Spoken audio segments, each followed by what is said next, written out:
اس کی inquiry election commission نے کی، پورے حلقے میں الیکشن بھی ہوا اور کارروائی کا حکم بھی دیا گیا تھا. تو الیکشن ایکٹ کے تناظر میں نتائج میں تاخیر اور پھر نتائج میں رد و بدل، دو جرم ہوئے ہیں اس میں. تو ان میں آپ الیکشن ایکٹ کے تحت کیا سمجھتے ہیں کہ کیا سزائیں دی جا سکتی ہیں؟ ایک چیز آپ یاد رکھیں کہ ایک الیکشن ہوا تھا جس کو RO الیکشن زرداری صاحب کہتے تھے.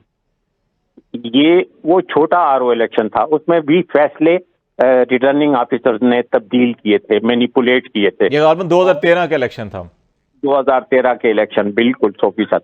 ابھی یہ 2024 کا الیکشن ہوا ہے جو 2023 میں ہونا چاہیے تھا آئین اور قانون کے مطابق. انہوں نے اس کو ایک سال لیٹ کیا اس لیے کہ وہ اس کو لوٹنے کا بندوبست کر رہے تھے، اور پھر انہوں نے اس میں ایگزیکٹلی تمام اپنے ہی بندوں کو رکھا، یعنی بیوروکریسی کو. اور بیوروکریسی پولیٹیکل ہوتی ہے.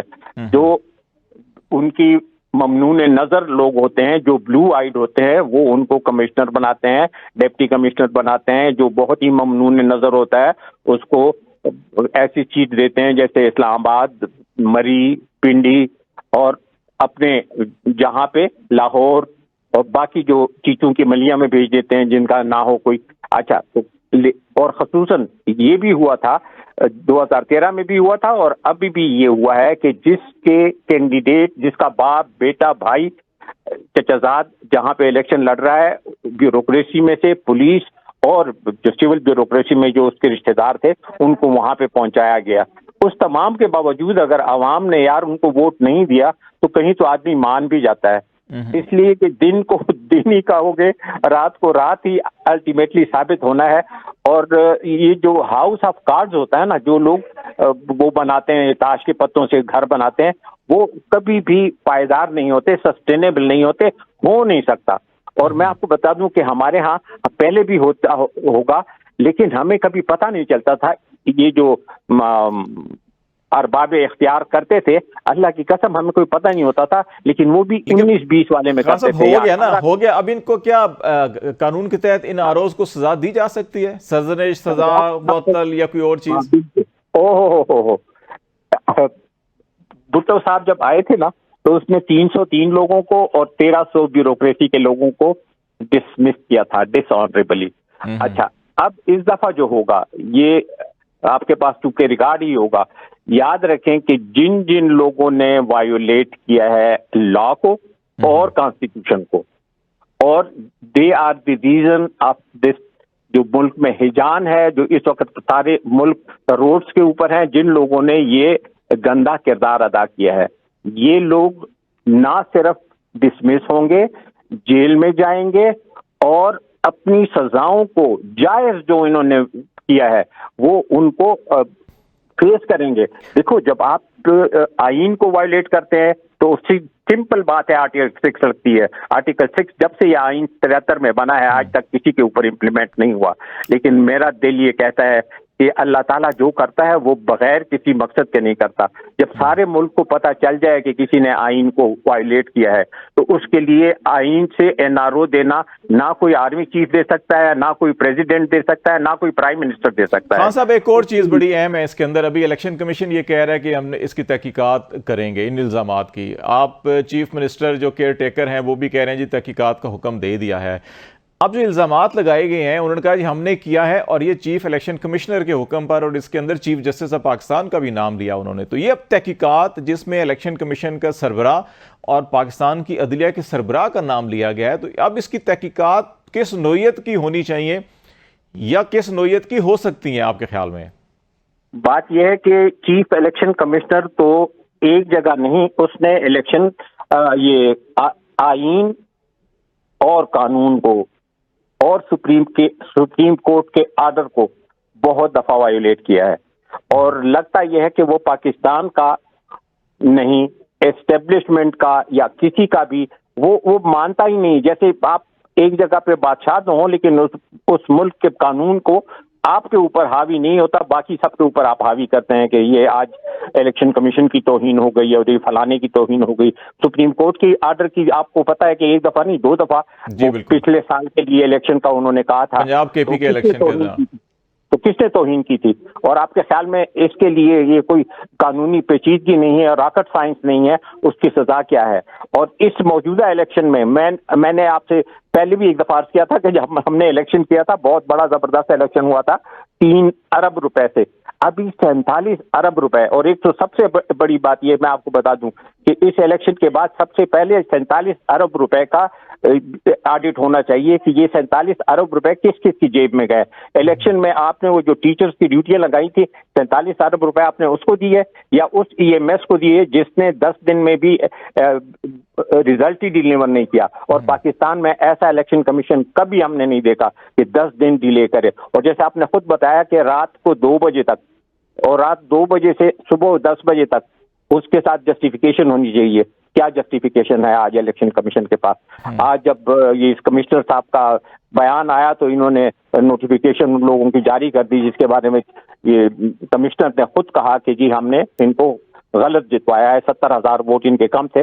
بات یہ ہے کہ دیکھو غلط ہوتا ہے، صحیح ہوتا ہے. آپ جھوٹ کے لیے 10 جھوٹ بولیں گے، 100 جھوٹ بولیں گے، لیکن وہ پھر بھی جھوٹ رہے گا. الٹیمیٹلی وجاء الحق وزہق الباطل ان الباطل کان زہوقا. غلط کام کسی کو نہیں کرنا چاہیے، ظلم کسی کو نہیں کرنا چاہیے. خان صاحب ایک آخری چیز بتائیے گا کہ آپ کو یاد ہوگا کہ الیکشن کمپین جب کاغذات نامزدگی جمع ہو رہے تھے اور وہ پروسیس چل رہا تھا الیکٹورل پروسیس، اس وقت صوبائی الیکشن کمشنر پنجاب نے ایک خط لکھا تھا اور اس خط کے اندر بڑی سنگین بے ضابطگیاں اور جو چیف سیکرٹری اور IG پنجاب ہے ان کو بھی کہا گیا جی کہ آپ کی پولیس اور انتظامیہ بالکل تعاون نہیں کر رہی بلکہ رکاوٹ پیدا کر رہی ہے الیکشن پروسیس کے اندر. اس خط اور آج کا اس کمشنر کا جو سٹیٹمنٹ اور استعفیٰ ہے، ان دونوں کو اگر ساتھ ملا کے دیکھیں تو بنیادی ذمہ داری یا فیلئر ہے وہ کہاں پر ہوا ہے، اور ان بنیادی ذمہ داران کے خلاف آپ کیا سمجھتے ہیں کہ کیا کارروائی ہونی چاہیے؟ خالد جمیل صاحب، اللہ تعالیٰ آپ کو جزائے خیر دے. مجھے ایک بہت اور بھی بنیادی بات یاد آئی. دیکھیں ہم نے وہاں پہ ڈیکیڈز گزارے ہیں، تو جب آپ ڈیکیڈز گزارتے ہیں تو آپ کو ایک ایک افسر کا پتہ چلتا ہے کہ وہ کتنا کیریکٹر والا ہے. تو جس بندے نے یہ خط لکھا تھا اس بندے کے ساتھ کیا ہوا آپ کو پتہ ہے؟ انہوں نے وہ ایک بہت کیریکٹر والا افسر تھا، سعید گل اس کا نام تھا، جو پنجاب کا چیف الیکشن کمشنر تھا. جب ساری پاکستان میں پوسٹنگ اینڈ ٹرانسفر بند تھی، اس کو وہاں سے کریکٹر والے سعید گل کو ہٹا کے انہوں نے ایک ایسے آدمی کو وہاں رکھا جس کے کا میں بھی نہیں جانتا کہ وہ کون ہے اور کیا ہے، لیکن مجھے پتا ہے کہ وہ جو بھی ہے وہ صحیح اور غلط سب کرنے والا. سعید گل صاحب کو میرے خیال ہے بلوچستان بھیج دیا گیا تھا. نہیں، سعید گل کو انہوں نے بھیجا ہے اسلام آباد. مطلب آپ سمجھ لیں کہ خودے لین لگایا ہے، لیکن وہ ایک بہت کریکٹر والا آدمی تھا. وہ غلط کام وہ چیف الیکشن کمیشنر کے لیے بھی نہ کرتا اور انٹرنیشنل اسٹیبلشمنٹ کے لیے بھی نہ کرتا. تو انہوں نے اس کو الیکشن سے یہ جو خط آپ نے کہا ہے نا، مجھے یقین ہے کہ اس کے نیچے دستخط سعید گل کے ہوں گے. جی انہی کے تھے، بالکل انہی کے تھے. ہاں، جب بھی یہ ہوگا اب دیکھو بجائے یہ کہ اس کے کنسرن کو دور کیا جاتا ہے، انہوں نے اس کو ہی راستے سے ہٹا دیا. اس کا مطلب یہ ہے کہ چیف الیکشن کمشنر اس میں 100% انوالو ہے اور وہ اللہ تعالیٰ کی پکڑ سے اور قانون کی پکڑ سے کہیں نہیں جا سکتا. چلیں اچھے کی امید کرنی چاہیے. خان صاحب بہت شکریہ آپ کا. افضل خان صاحب ہمارے ساتھ بات چیت کر رہے تھے. الیکشن پاکستان میں تمام عمر اپنی انہوں نے سروس فراہم کی اور الیکشن کمیشن کو اندر سے بہت گہرائی سے جانتے ہیں. ہم بریک لیتے ہیں، بریک کے بعد واپس آتے ہیں تو یہی جو کمشنر راولپنڈی کے بیان کے نتیجے میں آنے والے دنوں کے اندر کیا سیاسی صورتحال ہو سکتی ہے اس سے بات کریں گے. بریک کے بعد ہمارے ساتھ رہیے گا.